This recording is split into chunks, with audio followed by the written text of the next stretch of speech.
Good morning, everyone. It's me again.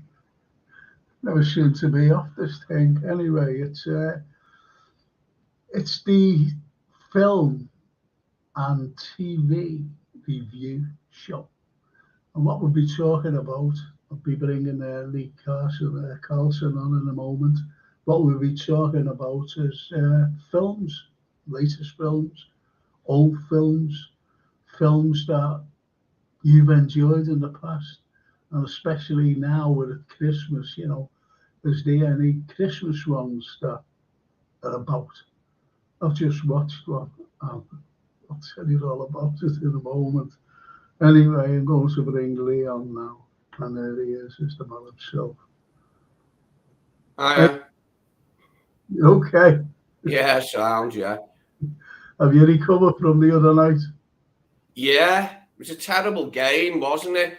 I've sort of dodged the footy. I was watching videos about Sasquatch yesterday instead of football. Right, okay. Yeah.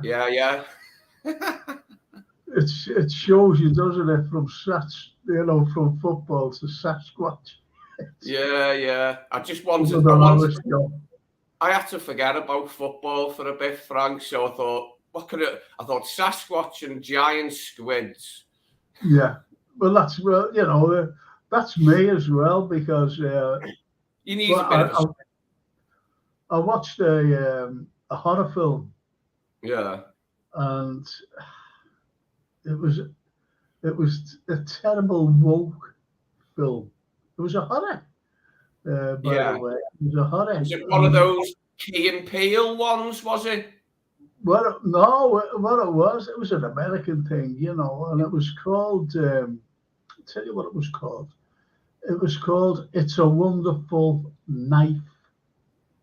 So it's a take on "It's a Wonderful Life." Yeah. And the wokeness in it is absolutely dreadful. It really is. I was sitting there watching it, and I was, what's this about? It was just shocking. It's one of those Shudder film things, Shudder. Have you ever heard of Shudder? No, basically I haven't, because it sounds rubbish. Oh, it's a film company, and they do all horrors, and some of them are absolutely atrocious. So I said, I'll give this a go. So I was watching it, and as I said, it was so woke, it was unbelievable, and the acting. I love horrors. I watch a lot of horrors. I always have. I like horror books. I like horror films. But it's got to be decent, you know what I mean? It doesn't have to be an expensively made one or a well-known one. It could be cheap. It could be cheap as chips, like graphics-wise and effects-wise. But if it's well done, it's okay. And it could come from anywhere in the world. I've watched horrors from all around the world, and some of them are good from different places, like some really good ones. Well, one you mentioned about a Korean one, one of the best ones. I don't like zombie films, I'm being honest, but what I watched, it was made in 2016, was a thing called Train to Busan. Yeah, I enjoyed that. It was absolutely brilliant, and the little girl in it, she was the best little actress I've ever seen in my life. That little child, the little girl, the fella's daughter. She was absolutely amazing. So, it is a good film. But this thing, we recommend, don't we, for people who haven't seen it to go and watch it. Yeah, I watched one on film. I taped it off Film 4. It was called Gaia. It was an eco horror, and there was people in the Amazon, and there's a fungus below ground in the Amazon that feeds on people. So it's actually a fungus that feeds on people, and it's going to take over the earth at some point. Like, probably that's the inference. At the moment, it's only in the Amazon. And there's people running around the Amazon who are like half tree and half person. They've got trees growing out their heads, sort of thing. Like, it was dead weird. but it had like a message to it saying, this is what you're doing to the planet. But it was quite freaky and good. It was called Gaia. And Gaia. Yeah, it wasn't bad. I think I've seen that advertised, to be honest. I think I have seen it advertised. So I might have a look at that. You know, yeah, they were speaking was it no, they were speaking Dutch, I think, the people in it. Well, if they're in the Amazon, it'll be Portuguese or no, it weren't Portuguese, it was North European.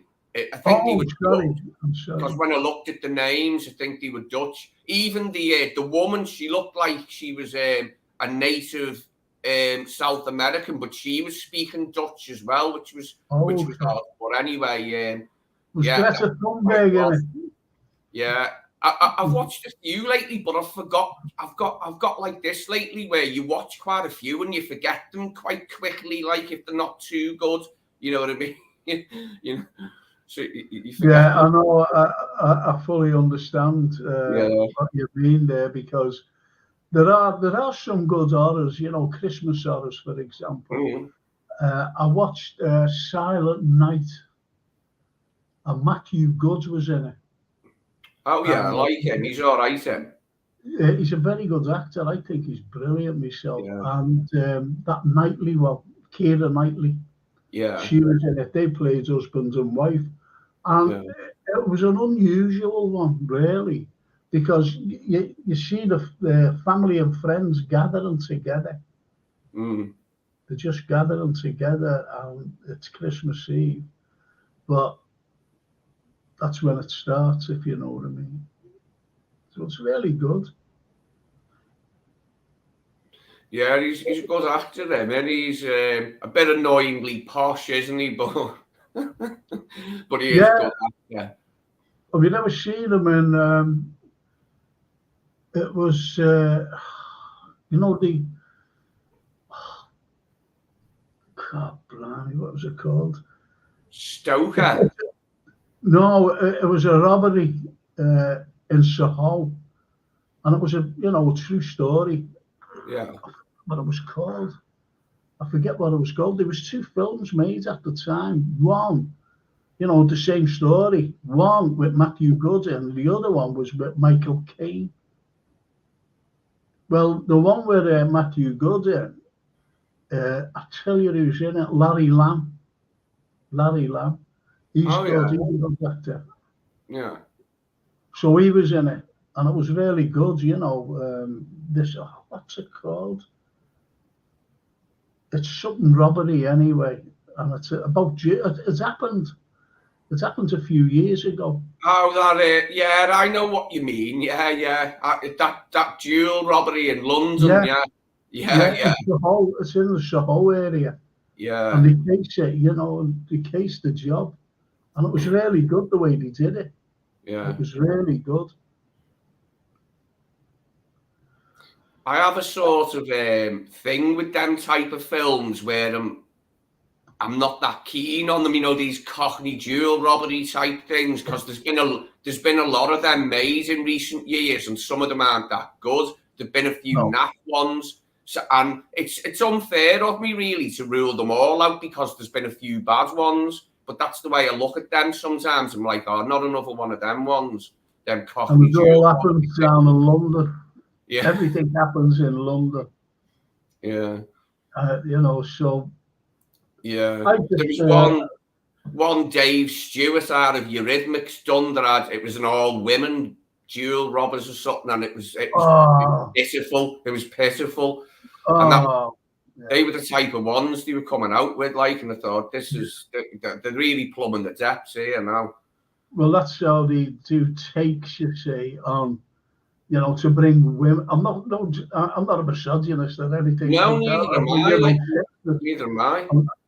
But it was just poorly made. It was poorly written, poorly acted, and poorly directed. That's all I'm saying.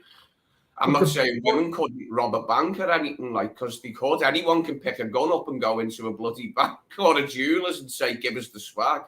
But this is what they're doing. They're trying to bring in, I think they're trying to make women macho. where they can be macho. That's no problem with that. Yeah. You know, If a woman put a shotgun in my face and said, "Give us all the money and the jewels," I'd give her it. Yeah, of course you would. And I think Keegan Murphy would as well, because he says, "Hope you're well, lads. What a nice show that game was to watch."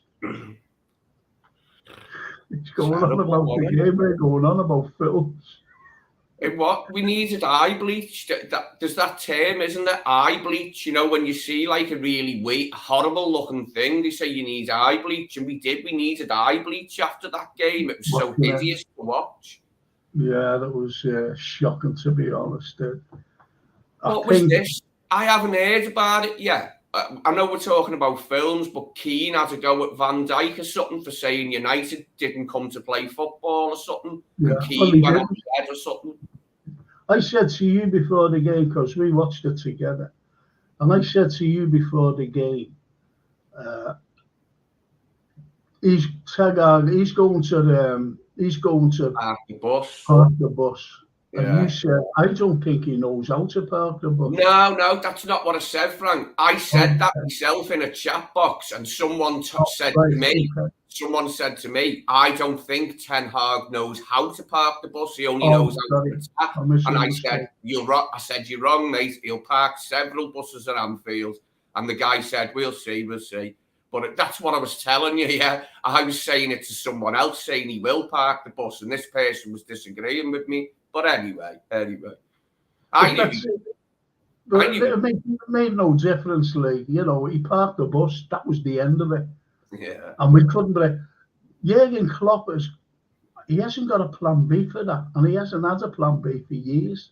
To break down a strong defence, 11 men behind the ball, isn't it? Really, including the goalkeeper. And I don't know. I think maybe we should have put Canate and Canate up there, like, as well as Nunes, and just tried to hit him a loads of times with the ball to see if he could chest it down or something, or keep on. You know what I mean? Just go really long on them and old school on them. Like, it would have been funny if we got a goal that way. It was shocking, really. Sod it anyway. Sod it.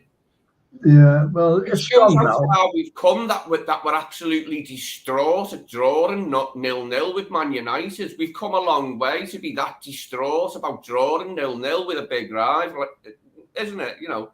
Yeah, of course. I totally agree with you. I totally, utterly agree with you there, because when you do have, you know, a team that are struggling, really struggling, just went out a few days before out of Europe. You have a team that's top of the league, or was top of the league going into that day.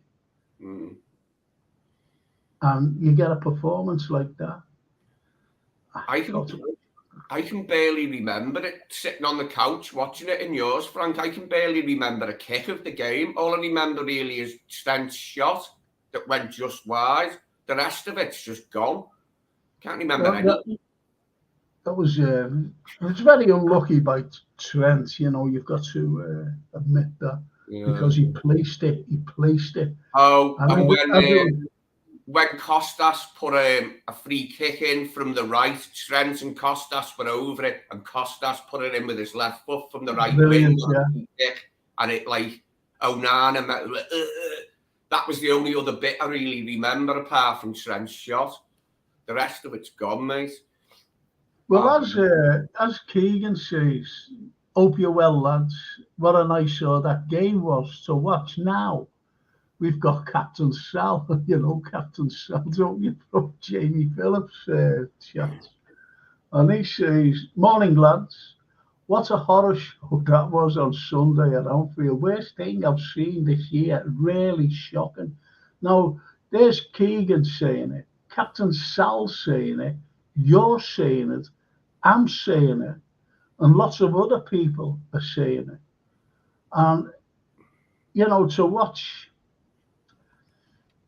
it was a horror show. And, you can't say, I don't know. I really don't know what went on in the mindset. And I've got to be critical here. I've got to be critical of Jurgen Klopp. I really have. Because you look at it, substitutions in the past have been sublime. They've been brilliant. But bringing on Harvey Elliott with 10 minutes to go, I thought, we said that, didn't we? You said about it in the 60th minute. Yeah. He needs to bring on Harvey Elliott. Yeah. And he needs to bring off Szoboszlai. Yeah. But the midfield wasn't doing anything, and that included. As soon as the second, do you know what, Frank? As soon as the second half kicked off, I was saying, get Elliott on. Yeah. By the time, I think it was 52 minutes, I was sitting there in yours on your couch. 52 minutes, I said, get Elliott on. This ain't working. This ain't going nowhere. This ain't going nowhere. And then 77 minutes, you saw Elliott getting ready to come on. I thought, this is too late, mate. This is well too late. What can he do in 10 minutes? And it was right. He had no time to get into the game, to settle in and try and find spaces. The game was over, mate. It was finished. Yeah, it was. It was over. It was. And there's JK. He says, get eyebrows, Australian. Get eyebrows. Frank and me, you'll never walk alone. Cheers, JK. But, the game and the beauty, I don't know. And the irony was that we had the biggest crowd, the biggest attendance, the biggest everything for 50 years. Yeah. 50 years. Yeah. And we couldn't do it.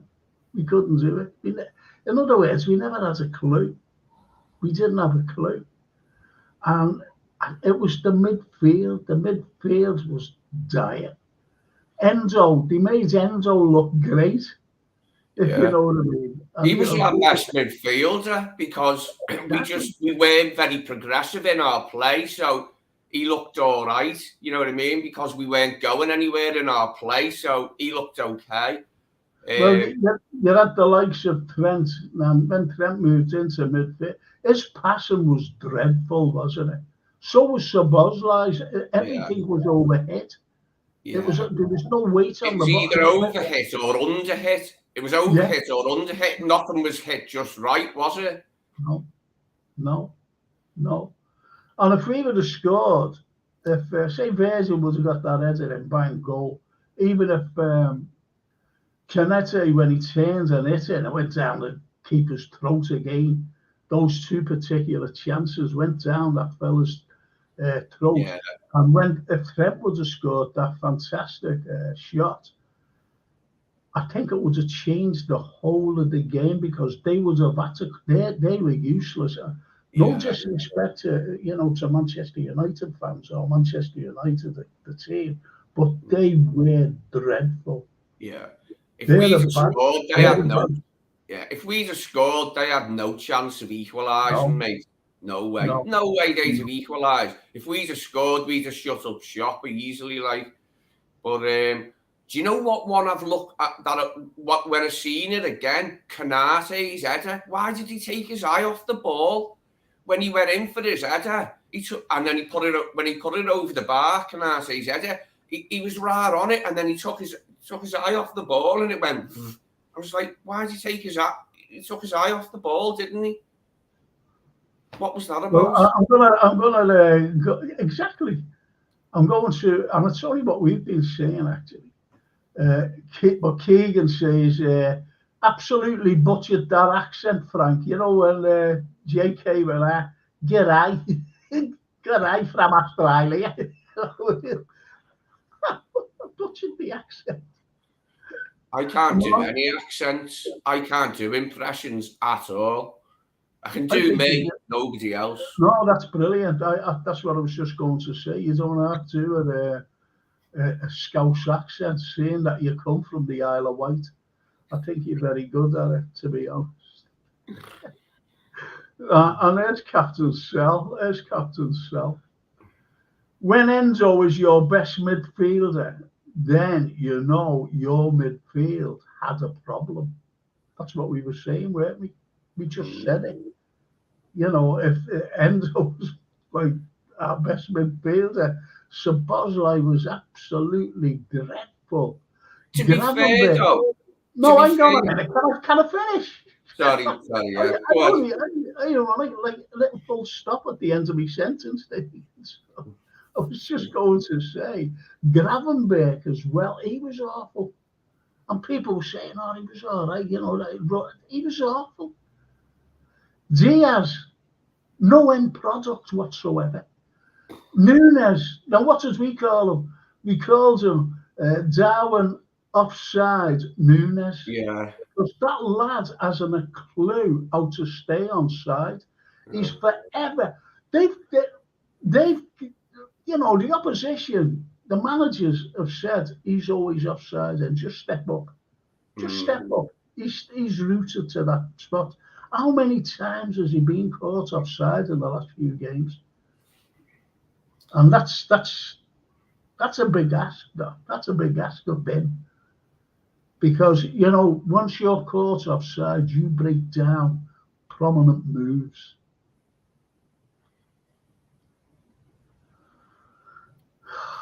To be fair to the midfield and that, like, I don't think any midfielders that we've got, maybe Thiago might have found a bit more room and a better pass, but none of our midfielders could have done it. They packed it so tight, their defence and midfield. There was just no room. And let's be fair, they have got some all right players. They are crap. They are crap and they're in bad form. But the players are good enough that when they're set up like that to frustrate. Any team can. Any team can play. But we did play rubbish as well. Any team who parks the bus can play well. They can keep out anybody. But we were devoid of ideas.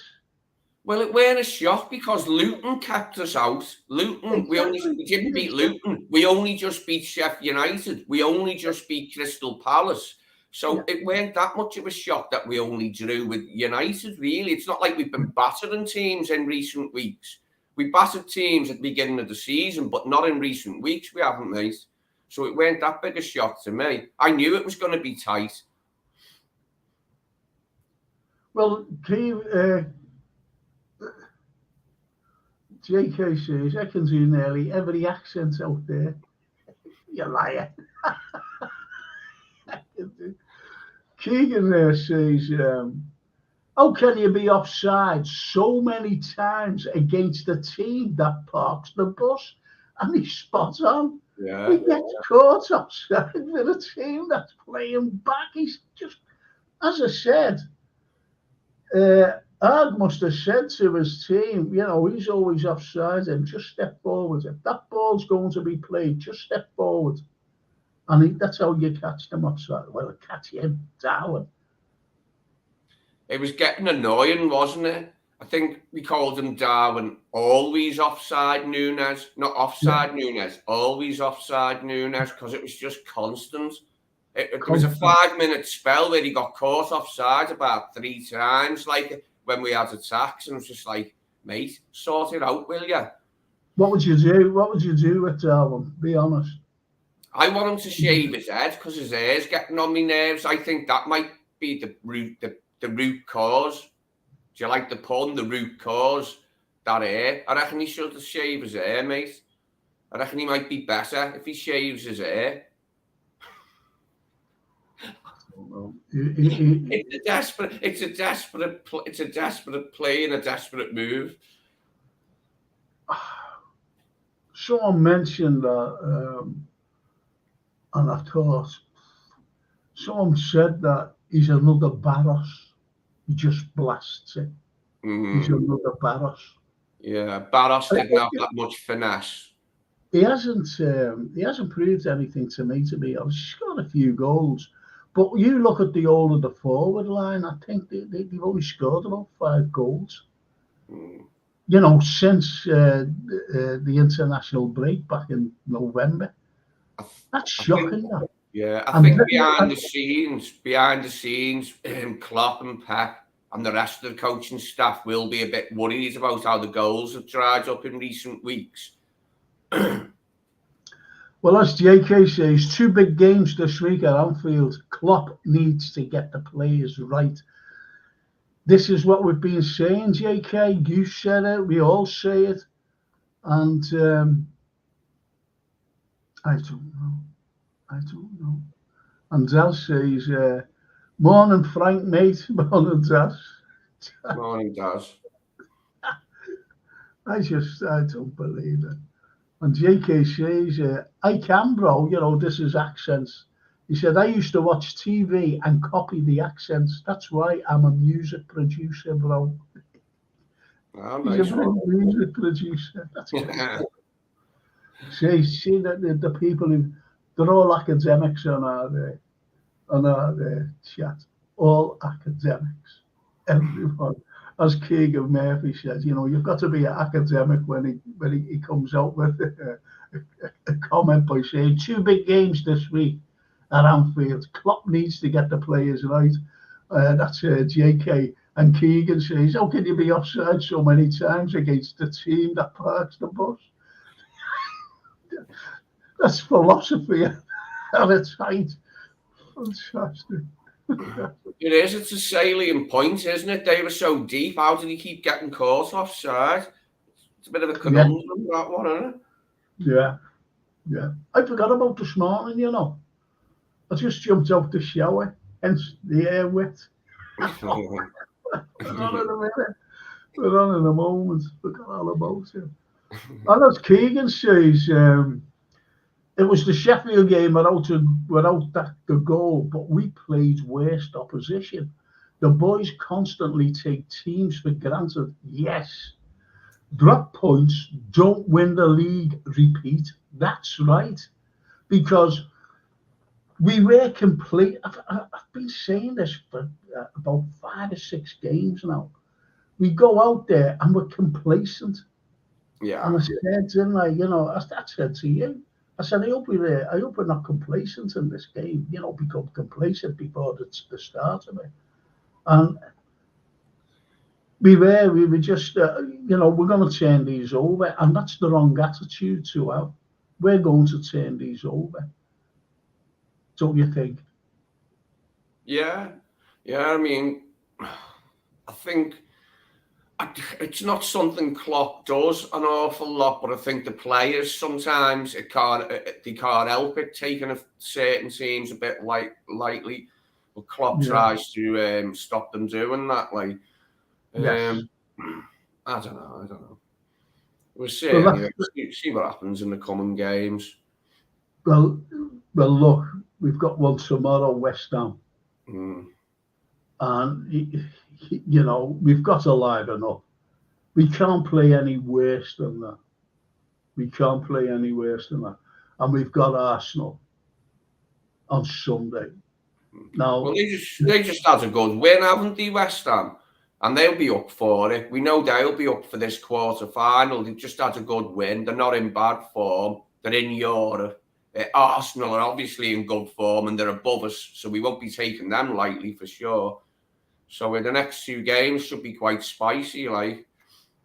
Well, JK says our defence played the best on Sunday. Virgil, man of the match, along with Tsimikas Kanate, who showed a much improved display.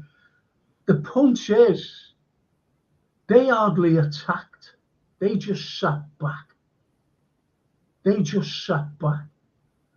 it wasn't that, and you know, people were saying that Alisson was the man of the match. Alisson had nothing to do. He made a save. That was it. That one save from Rasmus. Yeah. He hit it straight at him. And then it hit his knee and went back to him. That weren't that big, that was it. It wasn't even that good a chance because Alisson was right on him. Well, Jack says, Frank, Jamie is live in an hour. Yeah, I'll be watching that. Me and the Vars, Lee will be watching Jamie's live show. Are you doing a show tonight, Frank? Yeah, I'm doing one tonight, yeah, 8 o'clock. This is why we're doing a film review and everyone's talking about football. Do you want us to come on tonight, Frank? I thought you, and you coming on? Yeah, you have to send us a link, though. Oh, when Jason does that, doesn't he? I can't send links. Yeah, but let him know. So I get one, yeah? Will you let him know to send us one? He'll do it, yeah, because I've got to speak to him anyway later on. Sounds I've got to speak to him. Cool. And, you know, so, yeah, I'm on tonight. You've got Georgian Marios was on. He'll be on with you. Even, I hope JK can come on. And JK says there, oh, yeah, excellent. I'll be on tonight. JK, so you'll be on with him as well. Excellent. Always get good questions from JK. And he's already got the link. You haven't there? Mm-hmm. Yeah, Captain Salt. See, now this man, he is a great academic, this fella. I think, what films are we reviewing, Frank? Everyone works on, honestly, Captain Salt. You mentioned It's a Wonderful Life before. That's one of my favourite Christmas films. You know why? Because it was probably my mum's favourite film. And I like it for that reason. As well as liking it as a film, it was my mum's favourite film when I was little. It's a Wonderful Life. But it wasn't A Wonderful Life that I reviewed. It was A Wonderful Knife. I know. Oh, I'm sorry. Yeah. You did mention it, like, yeah. But it is a great Christmas film, isn't it? It's Clarence the Angel. Yeah. I can't stand his voice, you know. Yeah. No, I don't mind it. Oh, no, I just don't. I can't, honestly. I can't stand his voice. It has a dear place in my heart because of my mum, that film. Yeah, look at that. Shay Keegan goes like that. Look, he's leaving us. He's a snide. Keegan Murphy's a snide. Enjoy your film review, Frank. I seen FC and I thought LFC. Yes. But you've been talking, Keegan, about football and we've been answering you. We've all been talking about football. And Captain Salt says, James Stewart's good actor. The thing is with James Stewart, I liked him in Flight of the Phoenix. Rear Window. Yes, Hitchcock's, Rear Window. That's a great one. But when you look at James Stewart and Flight of the Phoenix, he had great British actors around him. The likes of Richard Darling or that Attenborough, you know him, Darling Attenborough. You have the likes of Ronald Fraser, fantastic actor, Ronald Fraser. Tiki Darling Attenborough, that's him, isn't it? Tiki Darling Attenborough. Yeah. And what's his name? He was in The Hill, this fella. What a film that was as well, The Hill. Oh, what's his bloody name? Great actor. But they're all dead now. They're all dead. Every one of them. Hardy Kruger, yeah. Hardy Kruger. I said once, I said, he was in, Hardy Kruger was in, I hope there's no women listening. Hardy Kruger was in The One That Got Away, and he played it's a true story. It was based on a German pilot being captured, and then he was sent over to Canada from here, and he escaped. He escaped on the train by the Canada border, and he made his way over to this. I think it was the Hudson. It was frozen over, and he made his way to America. the one that got away, and he was killed actually a few months later. Yeah. Unfortunately, because he got back to Germany, because he was a pilot. And anyway, I said, Hardy Kruger, but I never said Hardy Kruger. I said, I said Hardy Kruger, and someone said, what did you say? I said, no, you never. You said Ardon Kruger. I said, I didn't say Ardon Kruger. I said Hardy Kruger. No, you didn't. You said Ardon Kruger. And I didn't have to embarrass me. I just didn't. So I hardly mention Ardon Kruger anymore. That says, Captain Sal, I left a like and James won't be able to mod working soon. Poor Daz. Can't moderate. I just feel films have gone the wrong way. All the gender-driven nonsense now. I have a huge film collection and most were bought back in the days when films had substance, says JK.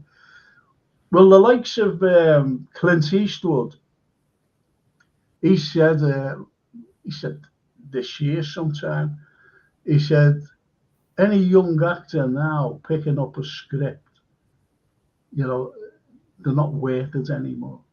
He said, you've got to be careful on what the film's about, the storyline, the language, everything. He said, so you've got to be careful.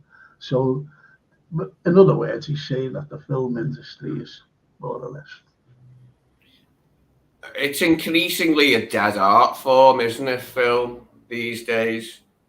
It's still going, but it's on life support, isn't it? Like the film industry, in terms of having any artistic merit. I think a lot of young people now, if they've got like a fully functioning brain, they see this agenda-driven stuff and they just don't watch it. They'll watch 5 minutes, and after 5 minutes, they'll go, no thanks. I don't like being brainwashed. I know I was, because I was like that when I was younger, when I thought stuff was like stilted and had too many signposts in it. I'd be like, F off. I just, stop watching it. But I'm going to put a few comments up. And Captain, Norm says, morning Frank and Lee. Morning Norman. Captain Sal says, The Hill with Sean Connery. That was a great film, great cast. But I was trying to think of this fella's name, and what was his name? And he was in the Hill. He was one of the staff sergeants, who went around, but he was taking sides. He knew that the prisoners were being treated cruelly. What's his bloody name? He's a great actor. I forget his name. It's gone from me. And Norman says, watch Captain Newman MD with Gregory Peck last night. Great film. Yes, I like Stevie picked Gregory Peck up, believe it or not, from the taxi driver.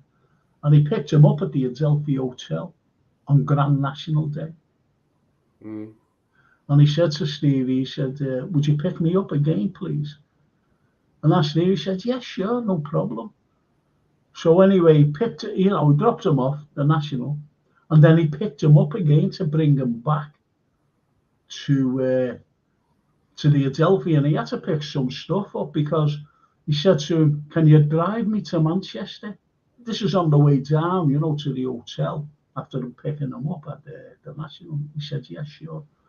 Anyway, he said, can you hang on for me here? So Stevie said, yes, sure. So anyway, he went in and he came out, and our kids were saying, it's about half an hour. He said, I was getting worried because he hadn't paid me, he said. He hadn't paid me fare. So anyway, he came out with a little case, and he said, I had to finish up some business there. He said, can you drive me to the Manchester airport? And he went, yeah, sure. Now I'm going back, I think it's to the early 60s, something like that.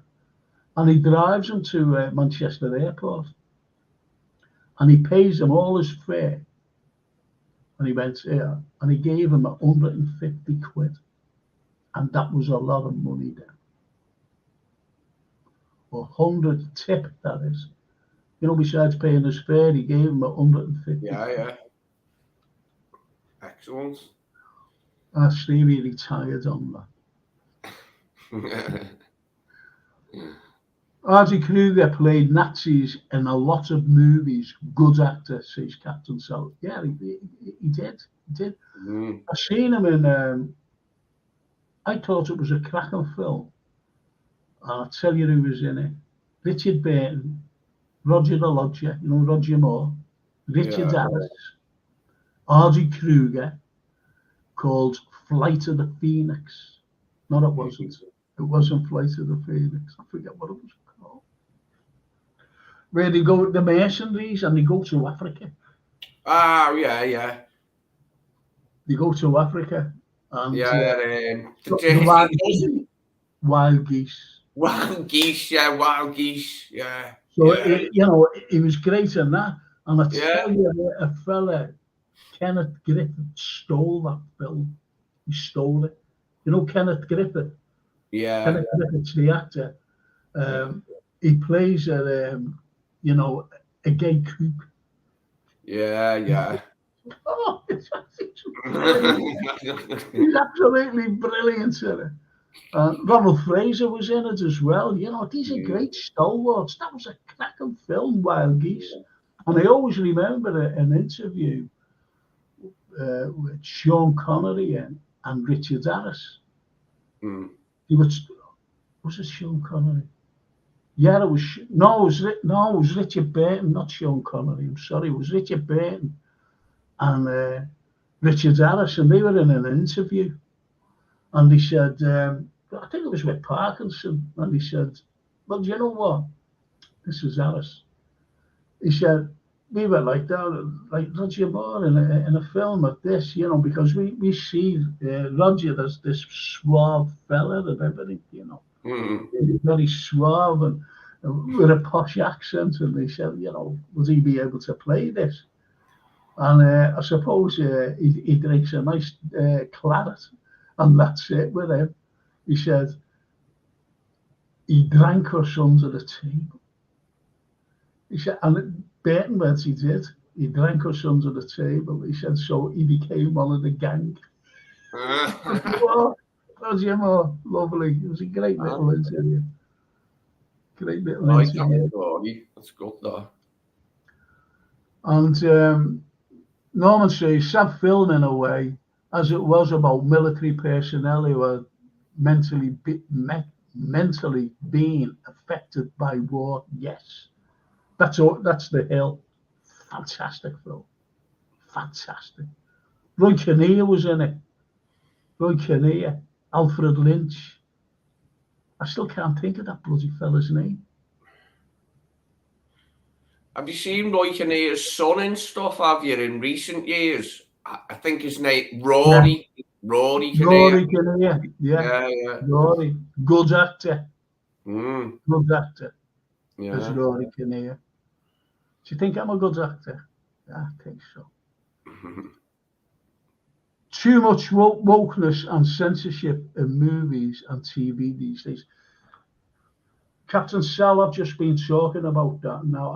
I just watched, to be honest, I only watched half of it because the wokeness, and it was called It's a Wonderful Knife. A Wonderful Knife, not A Wonderful Life, a horror. And it was shocking. I was like that, I was looking like that, I was going, look at these two here. And this lad, and it was just too much. It was in your face. The wokeness was right in your face. Do you know what I mean? And this is I think, I'm being honest. It wouldn't be too bad if it was subtle, but it's never subtle, is it? Like, it's like smacking you over the edge with it, like, and you're like, all right, stop, it's in your face. It's in your face. And I just looked at it. turn it off. I had to turn it off. Keegan says, I barely watch any new movies. They are so bad. It's late over here, Frank. I have to go to bed sometime, says Keegan Murphy. Get right there, Keegan. Yeah, so you know that he's in Australia. Yeah, right. Anyway. Watched a few good ones from Australia. What was the one I was watching? Was that Wolf Creek? That was horrible, that. They've made some bad films, you know. I mean, I don't mean bad films. I mean, you know, nasty, you know, people. And I think there was a film called Wolf Creek. And you like to see this fella get his comeuppance, and he doesn't. Mm. And then there was another one where, I forget it, mate, but they got this girl in the house. Oh, shocking. You know, a man and woman. Yeah, what it was called, and I thought, oh, is this the best he can do? The world has gone silly now, though. An episode of Last Summer Wine last night, bloke said the episode is from 1989, and there are some references that are outdated, ridiculous. Yeah, well, this is it. Let's just try for a minute. Let's try and guess what could be an outdated reference in Last of the Summer Wine. Exactly. Well, you can pick up on anything that Rise and Damp, you know, Rigsby. Well, we know we know what it'll be in Last. Yeah, I understand what you're saying, but right before anything now that comes on, you've got a little synopsis saying there's bad language, or you know, whatever, and smoking and alcohol abuse. Yeah, I'd like to know what the outdated references are, though, in Last of the Summer Wine. Is it Nora Batty probably calling her an old bag or something, or a spinster? Could be. Now. Could be. Well, JK says a film is good when you can watch it again and again and find out something new all the time. Yeah. Well, I'm gonna. We'll have to finish because what time's Jamie on? Will he be on at 11:30 or 12 o'clock? Because I want to catch his show. I want to catch his pod. No, JK says there, a film is good when you can watch it again and again and find out something new. There's loads of films like that. Yeah, there's loads of films you can watch like dozens of times and enjoy them, isn't there? There's some films I've probably seen like 40 times. You know, I'm 50 years old and I've probably seen something like Star Wars or bloody Lawrence of Arabia or brilliant film, The Great Escape. I've probably seen films like that 40 times since I've been alive. So what you get like today, do you know if they were making The Green Mile, for example? There's references in there that wouldn't be allowed now.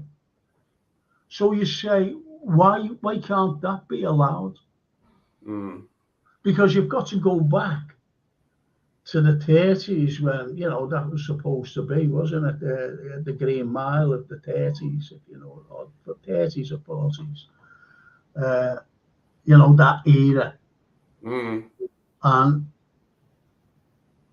you know, the references by Sam Rockwell, brilliant actor, his character where he's just a lunatic, you know, he was a psychopath. And he was, you know, making reference to Michael Duncan's character, the big fella, the big giant, the big black giant. He was making references that wouldn't be allowed today. But you've got to ask why. You've got to ask why.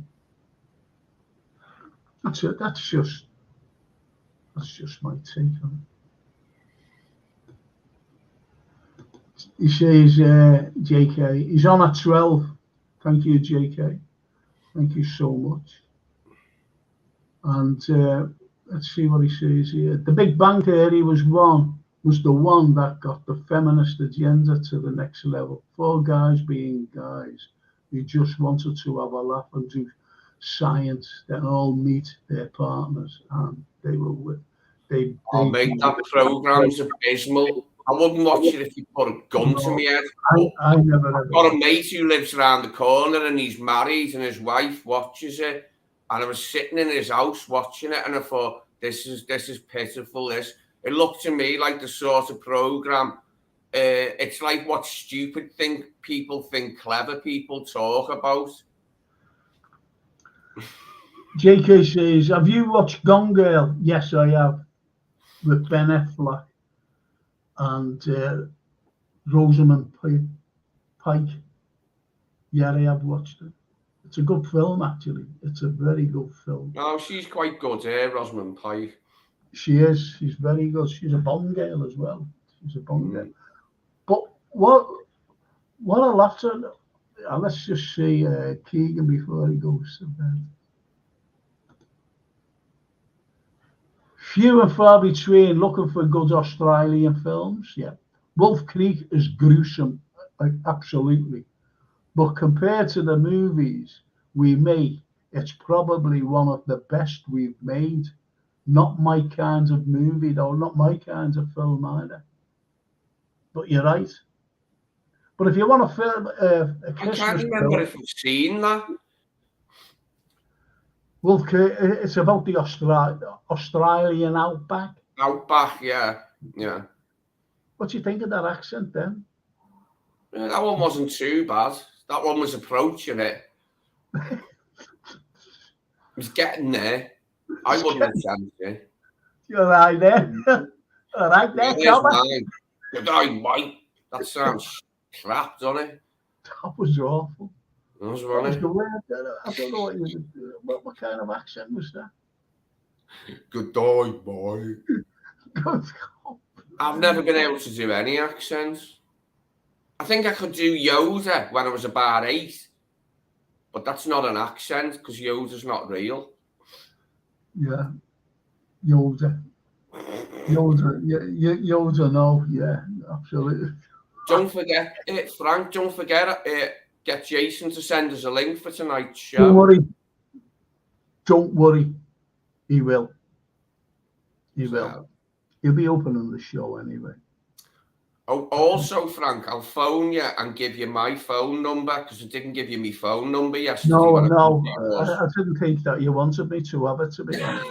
I forgot. I got my phone out to give you it, and then it went out my head, and I started babbling on about. Well, that's what I said to Jason. I said, we watched the game. I said, give us your phone number. And he said, yeah, okay. And he just walked out. Yeah, I got it out of my pocket and was looking at it and was babbling on. God knows what was babbling on about. Jason said he didn't want to give you it, and I said, I know. So he said he's not coming on no more, the show. I said, okay, no problem.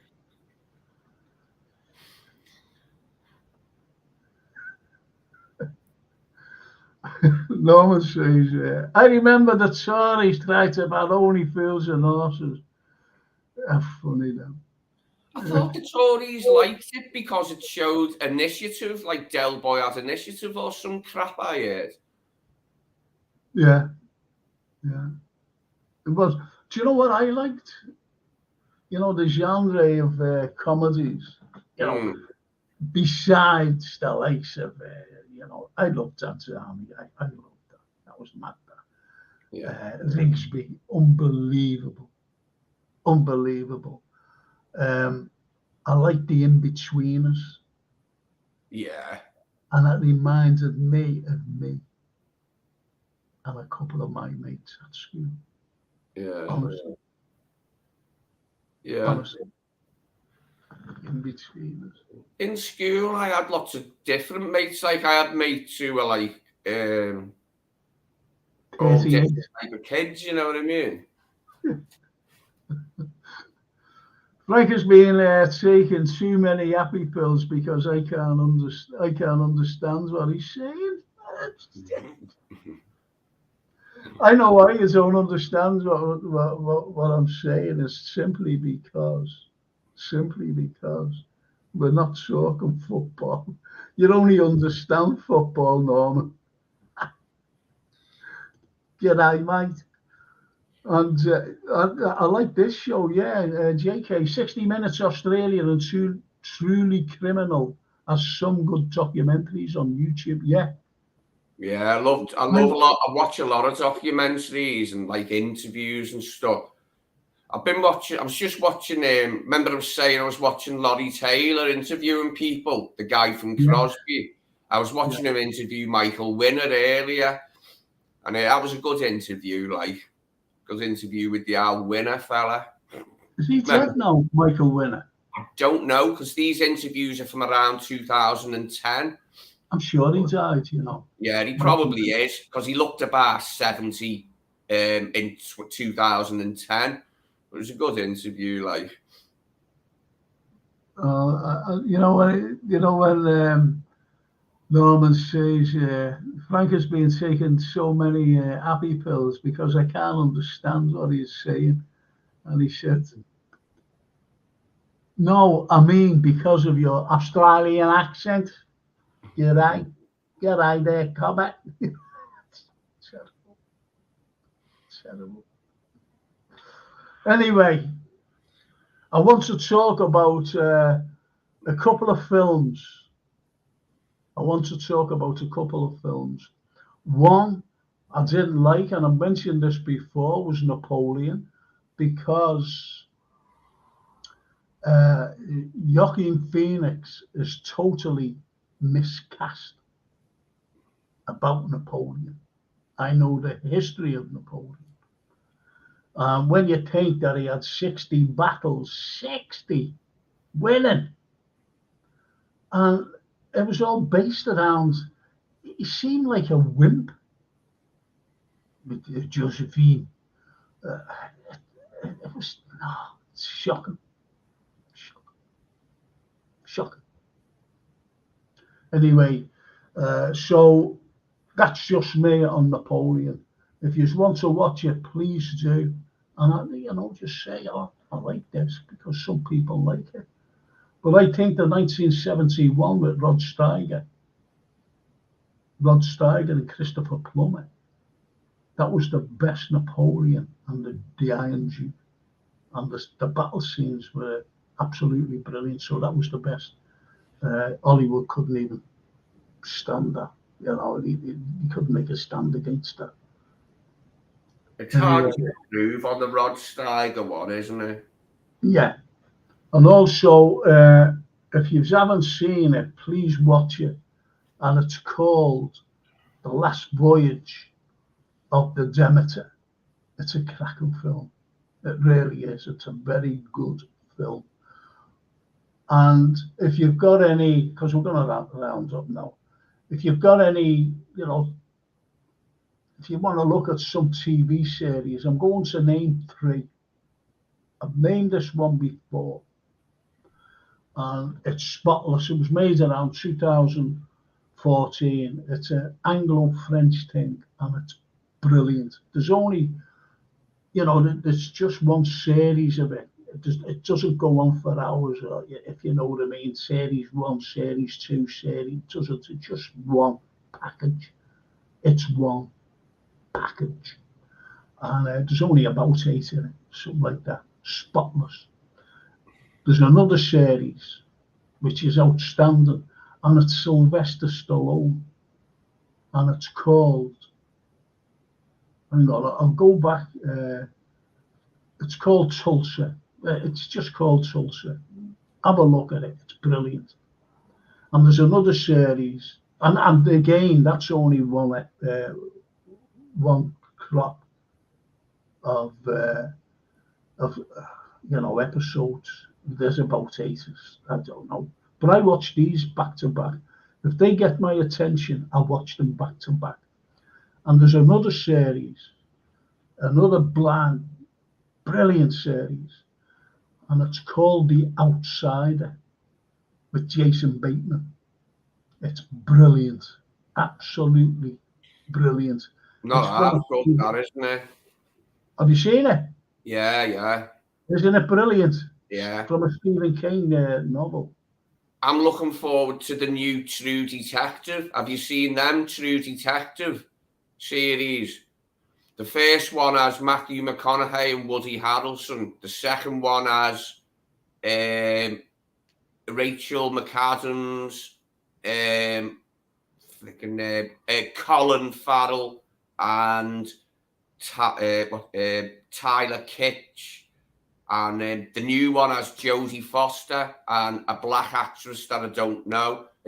They're always police dramas. It's called True Detective. It'll be on Sky Atlantic, but you want to get onto it. It's dead good. The new one's out in January. It's been advertised on Sky now, but it's dead good. I will. I'll get onto True that. Detective. I really will. I'll get onto that. I think the writer is before I forget it, Lee, please, Lee, before I forget it, because I went out my mind then when you started the other series I want them to watch, right? And it's called Your Honor with Bryan Cranston. Yeah, very good, very good. Yeah, I enjoyed that. Absolutely brilliant. Great acting. So those series are absolutely stupendous. They really are. They're stupendous. Yeah, I like the bloke who plays the gangster, the Jewish actor. He was in Boardwalk Empire. I'll tell you else what he was in. I'll tell you what else he was in. He was in The Arrival. Yeah. With Jeremy Renner. And he's a very good actor, yeah. Oh, what's his name, man? Michael someone. He's got a funny name, hasn't he? It's a funny name. He played in Boardwalk Empire. He's the famous Jewish gangster in the 20s. He played Arnold Rothstein. He plays in Boardwalk Empire. He's good in that, isn't he? And Stephen Graham played Capone. Yeah, he was brilliant as Capone, wasn't he, Stephen Graham? Didn't half enjoy that he appeared in it, like. I got told that he was on the Jimmy Kimmel show, Stephen, with James Buscemi, and they actually mentioned my name. Oh yeah, nice one. Because they're saying about some historian from Liverpool, and Stephen said that'll be Frank Carlyle, and he said, "Oh yeah, that's right. It'll be Frank Carlyle. That's right. This historian." Because what I was talking about at the time was I'm going back years ago. I was talking about the X-ray machine, and I was with Stephen, and I was chatting to him, Drew Schofield, and I was chatting to Dave Kirby. I was chatting to I was just chatting to them, and he said, "I've got to go and have an X-ray because he damaged his knee or something." And I said, "Do you know who invented the X-ray machine?" And I told him, and he was made up. Now, James Buscemi, he was a paramedic, and that's how it came up. Ah, right. That's how it came up, and about these X-ray things. And he said, "You was telling me this is Buscemi too, Stephen, about the X-ray being made up where you come from, Liverpool, England." He said, "Yeah." And Kimmel said, "How do you know that?" And he said, and he mentioned me. Ah. Right, well, that's a great name check, that, mate. Yeah, Norman says there about Michael Winner. I think he's saying Michael Winner is dead. But Winner was saying on that interview with Laurie Taylor before, he was saying he got on really good with Brando. He said Brando didn't really get on with any. Laurie was saying Brando has a reputation for not getting on with anyone, but until the end of Brando's life, he kept in contact with Michael Winner because he got on with him well. Same with he got on really well with Orson Welles. He said when he worked with Orson Welles is the best actor ever. Yeah. For some reason, Winner got on really well with actors when he worked with them. Like, well, do you know? Have you ever seen the VIPs? The film, the VIPs. I'll tell you who's in it. I think so. Orson Welles, Margaret Rutherford, Elizabeth Taylor, Richard Burton, and Michael Hordern, Richard Waters.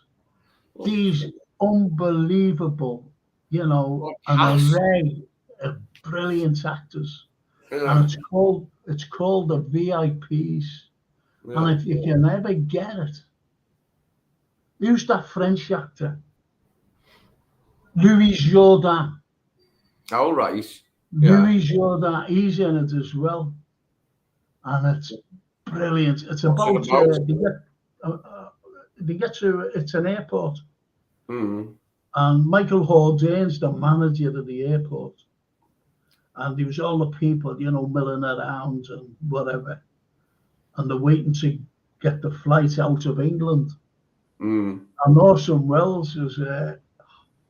Do you know that he uses makeup and changes his fake noses every film? And he'd wear fake noses, wouldn't he? In that, like, yeah, of course. Standing there like that, and there's a little fella with him. He's a big director, Orson Welles, but he's a German. He's got this German accent. I am British. I am British. And he's got this little fella, little Jewish fella with him. I don't know who he was, but was a fella a gopher. Yeah. And he said that comes over the channel. The British in this thing, and non-British and this other queue. And he went, "You've had to move over to the foreign queue. You are not British. I am British. I am in the proper queue." Should have heard them. Absolutely brilliant. But fog descends and they can't move. They can't move. The character that he's playing, Orson Welles, is he wants to get out of the country because he doesn't want to pay taxes. I should see him. Absolutely brilliant. But everyone was fantastic in it. Haven't you ever seen it? No, I've never heard of it. Not only have I not seen it, I've not heard of it. The VIP is absolutely brilliant. And have you ever been to Australia, guys? No. I just have been in South Africa when I was 6,000 miles away. I've only ever been to Greenland. That's unfair, but you've been to America though, haven't you? And Canada. No, I'm only joking. I've never been to Greenland in my life. Never been. I don't like long haul. I nearly went. I was nearly going this week to America. I was nearly going to spend Christmas. I've only actually been abroad a handful of times. Like, so going to South Africa when I was a kid to my aunties was a massive deal. You know what I mean? To go that far away from Liverpool. Apart from that, I've only really been to Greece on holiday. Well, I've been to Greece. I've been all over Europe, to be honest. I've been everywhere. And the best place in Europe, without a shadow of a doubt, for everything, for cuisine, for culture, for everything, for history, everything is Italy. And that's where I just go to. And I'm biased because of my mum, you see. I'd love to visit Italy. Been to France and Belgium on a boat with the Prince's Trust, of all things. Italy's unbelievable. Italy's unbelievable. And as Norman says, the very final, Captain Cell, True Detective is a good series. That's what you were mentioning before. I'll have a go at that. And Frank is being taken over by Crocodile Dundee. Yeah. So I'm getting away from all this now. Like, I'm going to phone you in about 5 minutes. I should have your number because you rang me, didn't you? Yeah. Oh, no, but when I rang you, it was from me landline and it's a private number. It won't be, it'll just say, it won't come up. No, but you rang me downstairs, didn't you? Remember? When you got here, you rang me. No, that was on your buzzer. That was on your buzzer outside on your door. I'm gonna try. I'm gonna try your number here. I'll phone you when this is finished and I'll give you my number because I didn't give you it. I started babbling on when I took my phone out for some inane reason. No, ring me right away. Okay. So anyway, sorry about not giving you it yesterday. I started babbling on when I took my phone out and my mind went somewhere else. No, I think it was the shock after the game. I know. State of shock.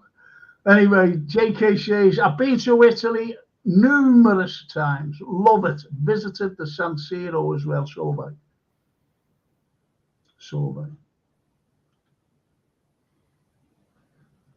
And Mark Simon said, have you seen The Killer on Netflix, Frank? No. I haven't, Mark. And I shouldn't have done the good day thing at the intro. Frank's tuned into Paul Robinson from Neighbours. Frank's turned into Paul Robinson from Neighbours. Hang on, don't Australians spell neighbours with a U like British people? Yeah. No, they the don't. American way, Jay. Yeah. What's that all about, lad? And I'll tell you what else, which, these are, our American cousins. They say math. They don't say maths. Yeah. It's maths. It's not math. But they're trying to change the language as well. Our language. And, misspell it. Words like that they spell phonetically, if you know what I mean. Yeah.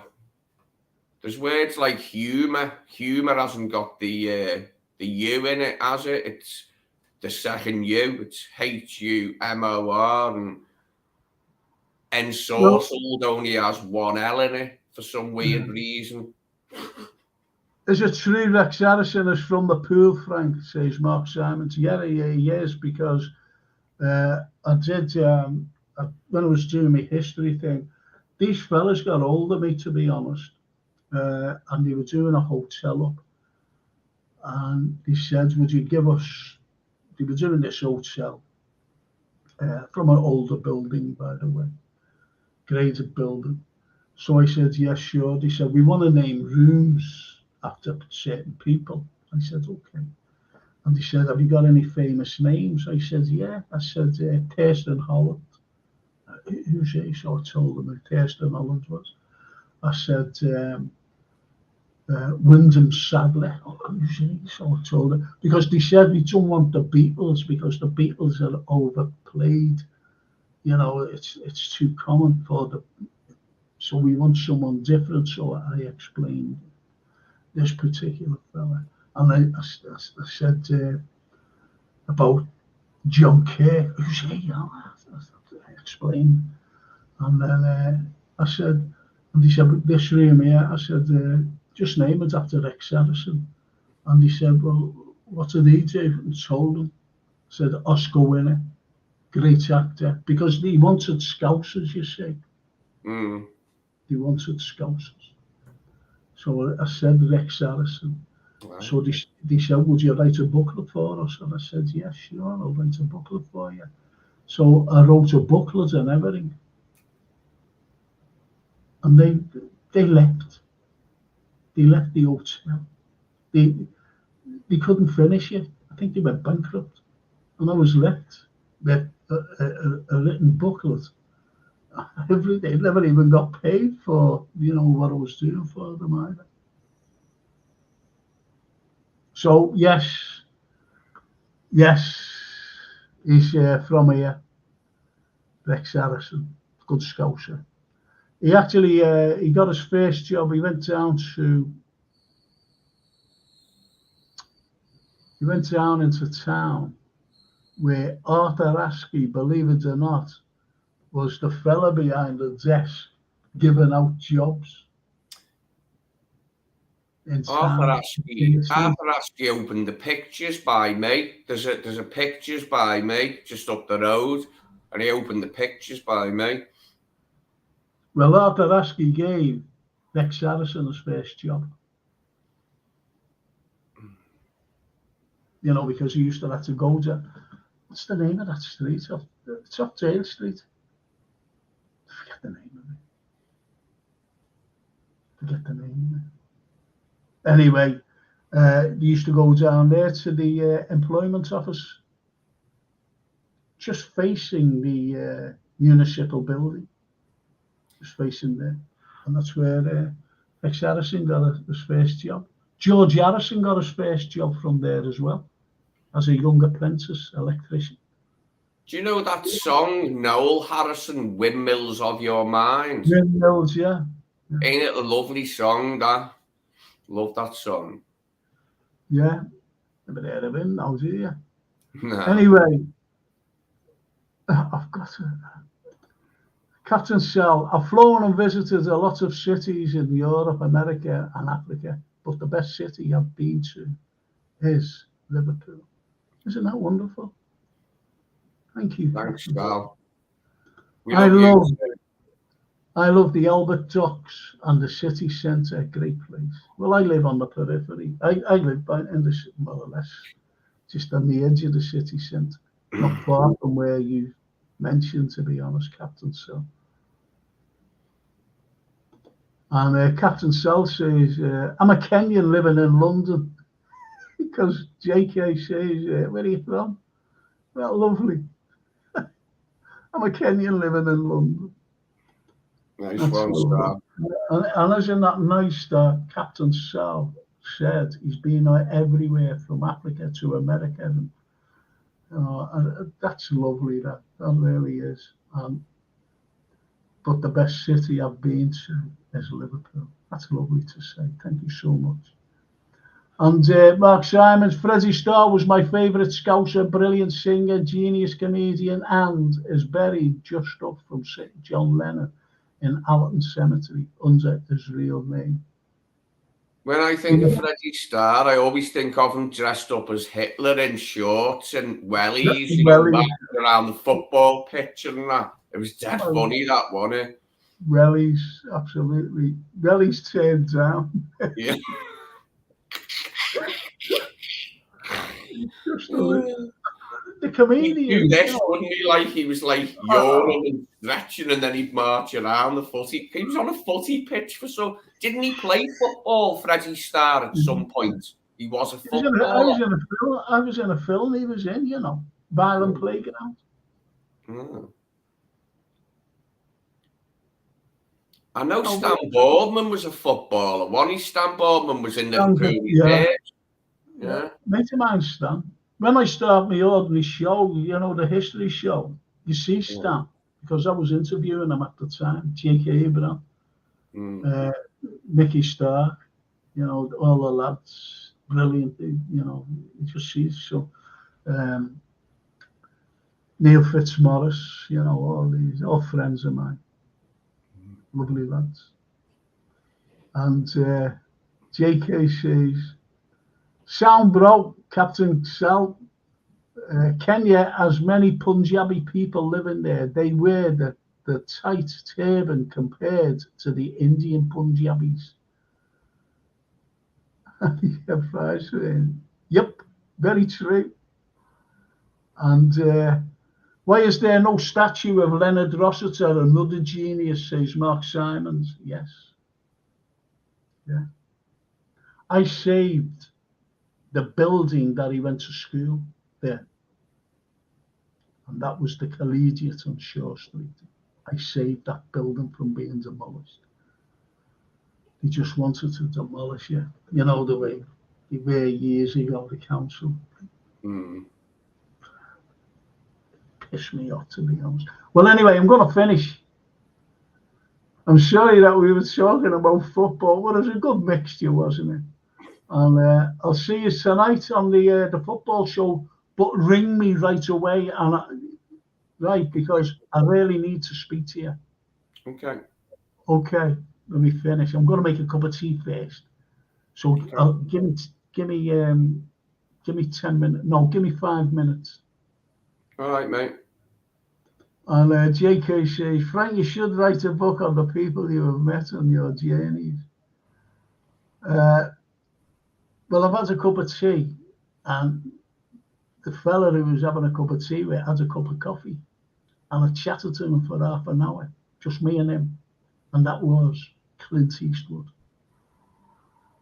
Can't get any bigger than him, can you? Me and Clint. And Lesserton Brezhnev was boss as well, says Mark. Absolutely, Margie Clark. I love Margie Clark. She was brilliant, Margie Clark, wasn't she? Yeah, great actors. And, you know, such a nice person as well, by the way. Remember Blonde Fist, the film Blonde Fist? She had to go to New York to that as well. And Anthony Brown, our international artist there. Really great to listen, lads. Oh, really great to listen, lads. Thank you. That's lovely. Thank you, Anthony.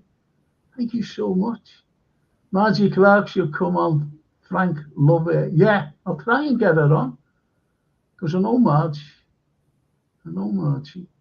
but I can't get her on the football show.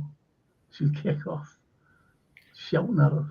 I was watching an old thing of Margie Clark interviewing Morrissey in the 80s recently, because I love Morrissey. Like, there you go, people. Would love it. There you go, people. Now, there you go. People would love to read about that or hear about it in an audio format. I've met loads. I've had a drink with Trey, Billy Paul, Percy Sledge, and Benny King, the three of us, having a laugh, having a drink. Our Francine, we're going down to we're going back to a reception party. And our Francine gets in with Percy Sledge in the cab on the way. And she said, I said, do you want your photograph taken? She said, yeah, okay, Dad. So I got that, and I was taking a photograph, and I said to Percy, I said, what are you wearing? This is midnight. I said, what are you wearing shades for? I said, it's midnight.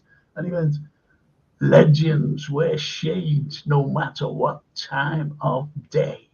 I'm like, no, fair Zeus, then piss, fair Zeus.